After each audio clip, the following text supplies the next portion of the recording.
Hi everyone, it's Autumn. So I wanted to talk about the projection, reframing, and gaslight cocktail that the narcissist uses in their toolbox of manipulation. I was talking to a client who kind of was talking about this with his ex-narcissist.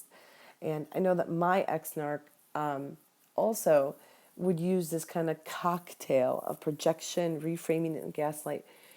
It's a very powerful tool. And looking back, I realized for myself that it created such an ability for him to mind control me almost. I know that like brainwashing and mind control is something that is, looked at as kind of woo-woo stuff, and I don't know if it's okay for me to even talk about this. I'll probably get some kickback. But I do think that truly manipulative people, which most narcissists are, most sociopaths and psychopaths are, and there are people that don't have a personality disorder that they are using mind control and brainwashing techniques. And this projection, reframing, and gaslight cocktail that they use is definitely a brainwashing, mind control type of technique. So one of the things that, one of the examples for myself that I think back about and I go, wow, that really was this 1-2 punch that got me into his hooks. Was he would say to me, and I'm not, real quick, I want to preface this with saying, I'm not the only one who has said this about their narcissist. I've heard this several times. So I don't think that it's necessarily exclusive to my narcissist, but it could be. Not a universal thing, but just an example. So he would say to me at different points in time that I need to not focus on him so much. And it was in a way of like, this is the way I now look back at it. He was basically subconsciously saying to me, stop giving me what I want. I'm an addict. Stop enabling me. Stop focusing on me. Stop giving me so much attention. But consciously, because he's incapable of being in touch with his true self, he was saying to me, you're a loser. Like, look at you, you loser. Basically, like, you're focusing all your attention on me and not on yourself. And he would frame it in different ways. But every single time he would say it to me, just like how their words and their actions don't align, he would say to me, you need to focus on yourself. Stop focusing on me. He might be annoyed or he might be serious, saying, you need to give yourself more and don't worry about me and this and that. But every single situation, every single everyday circumstance that we were put into would be about him. So he would say, don't focus on me so much, focus on yourself. But he would set up every situation to be focused on him. And the way that he went about the projection of this, the reframing, and the gaslight is that inconsistency of what you're being told and what your reality is. Right there is this kind of epitome of gaslighting and why our brains are so scrambled when we get out of these relationships.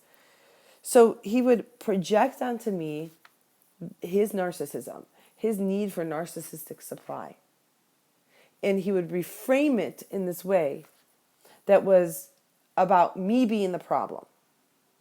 I'm the problem because I'm giving him too much attention. I'm not focusing on myself enough. I'm weak in a way. I'm pathetic in a way. When in reality, every day was set up. Every circumstance, every situation was set up so that I had to focus on him. I gave him attention.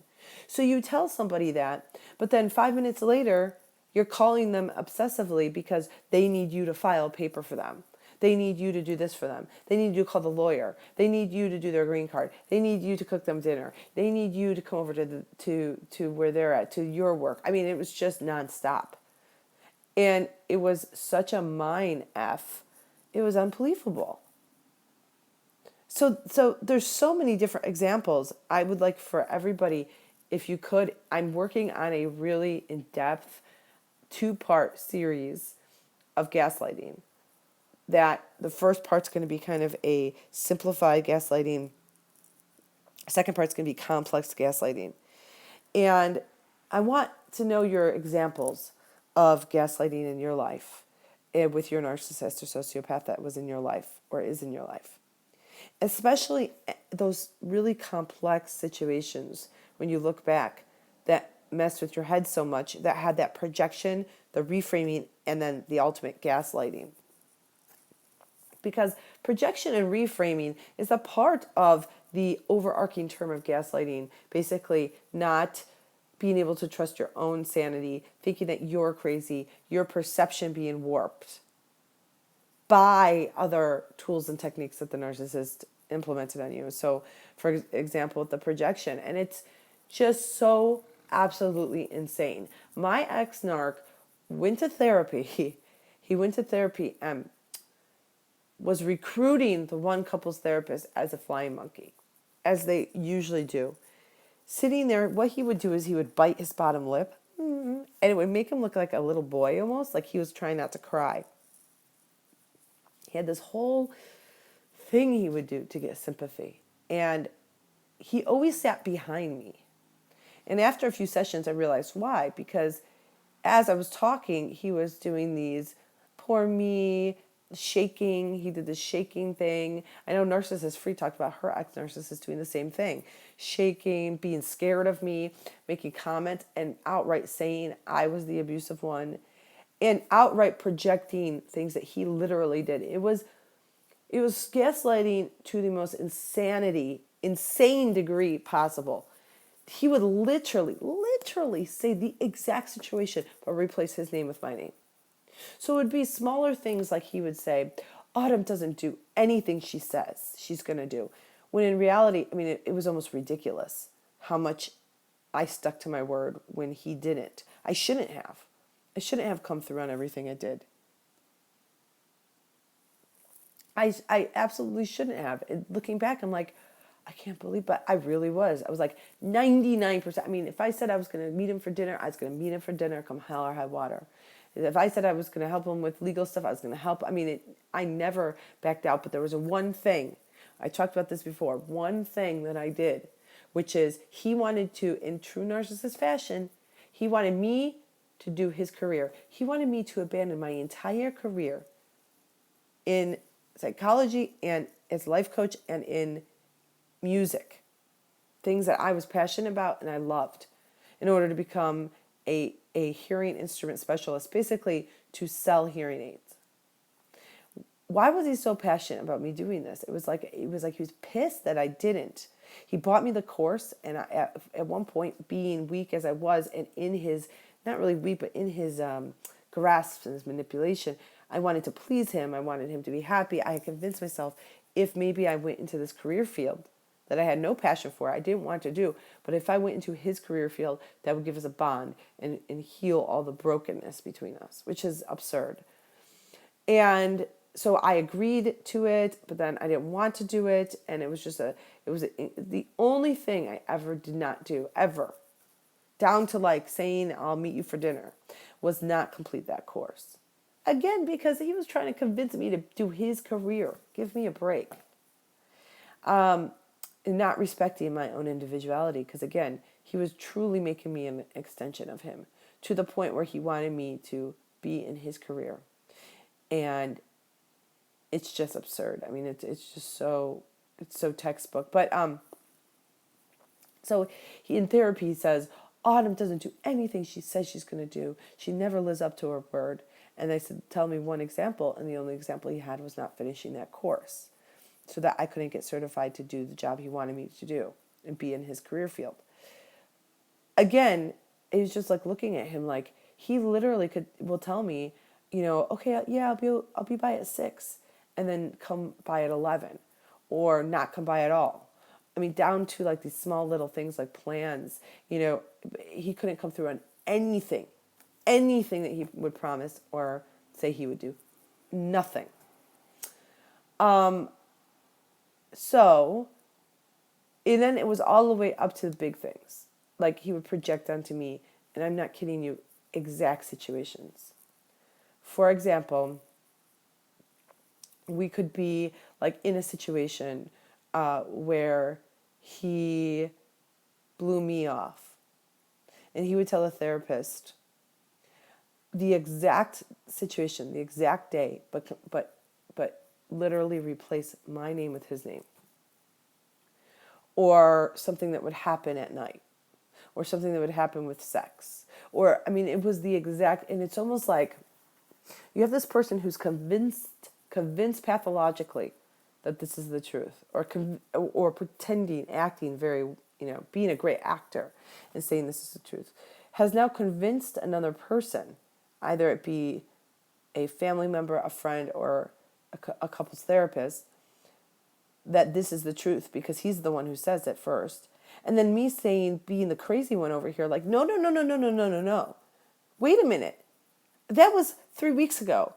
I can tell you the exact situation. He literally just replaced my name with his name. Well, are you because he was convincing, because I seemed crazy. Like, no, no, no, no, no. What is going on here? And then I seemed defensive.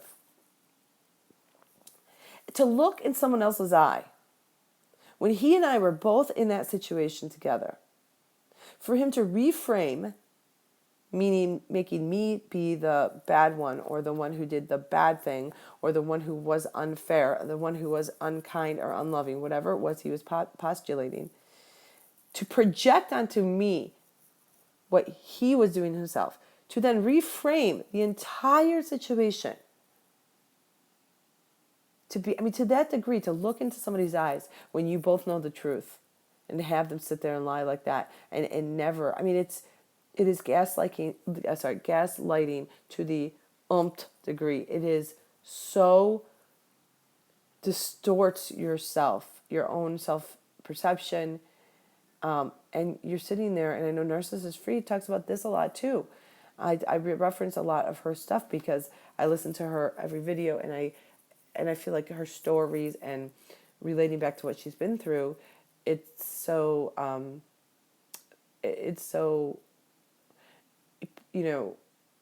situationally, it is exactly what I went through on, different stories and different levels. And I'm sure that's why everybody likes to listen to her, because it can sometimes help you identify things that maybe you were in denial over, or just to relate to somebody who also went through it. Yeah, literally to be the crazy one. And then also to later find out that the smear campaigning, which is another form of gaslighting, because all their manipulation techniques and tools have, if you want to funnel it into one ultimate goal, it has to do with gaslighting. They're trying to make you lower than them have more power and control over you, to alienate your voice from being recognized, so that they ultimately can, control and dominate the schism, and ensure constant narcissistic supply, ensure that you're going to be readily available for them. The less people you have in your life, the less you're focusing on yourself and other people. Because going full circle back to the beginning of the video, this audio podcast I was talking about, is that this whole idea that they say to you, you should focus on yourself more. What's wrong with you? Oh, you should worry about yourself. Don't worry about me. You should be worried about your career. You should be doing everything for yourself, not for other people, not for me. Just stop focusing on me, or however they may frame it in different ways. And yet set up every single situation, every single experience, every circumstance, so that you are being like a chess piece, like a pawn. They're moving you to help them. They're moving you to pay attention to them. They're creating huge situations out of nothing. They're suddenly angry. They're giving the silent treatment. They're leaving. They're mad. They're not answering the phone. Whatever it is, for no reason. That is for no other reason than to get you to even focus on them more, for them to feel even more powerful, like I'm not even talking to them, and look at how much they're trying to make things right between us. Ha! And because they have no real feelings towards you or infinity and love, they don't care that they're hurting you. And they don't really care about you in general because they do not have emotional capacity like I say, quote unquote, normal person, an emotionally normal person, where we have empathy and a conscience and we know how hard and we care and we love. That feeling of love doesn't happen the same way for a sociopath or a narcissist, and even a malignant borderline. All right, so this is a quick video, I guess, on projection, reframing, and gaslight cocktailing. And I'm going, look out for, in the next few weeks, I'm going to put out the 2-part series on gaslighting that I've started to work on. And if you have any examples of especially or simple gaslighting or complex gaslighting, especially these type of situations where they're utilizing many different manipulative tools at the same time, put it in the comments. I'd really like to see it and hear it and use it, and possibly use some examples, real life examples from people who have really gone through it. I think it helps other people that are looking for videos and looking for information when they're going through this, especially at the beginning, when they're so confused, they don't know up from down and left from right, and to hear it from other people, other people's experiences. And, I'll just, just to put it out there, I will keep everyone anonymous, so I won't use your name or your YouTube handle.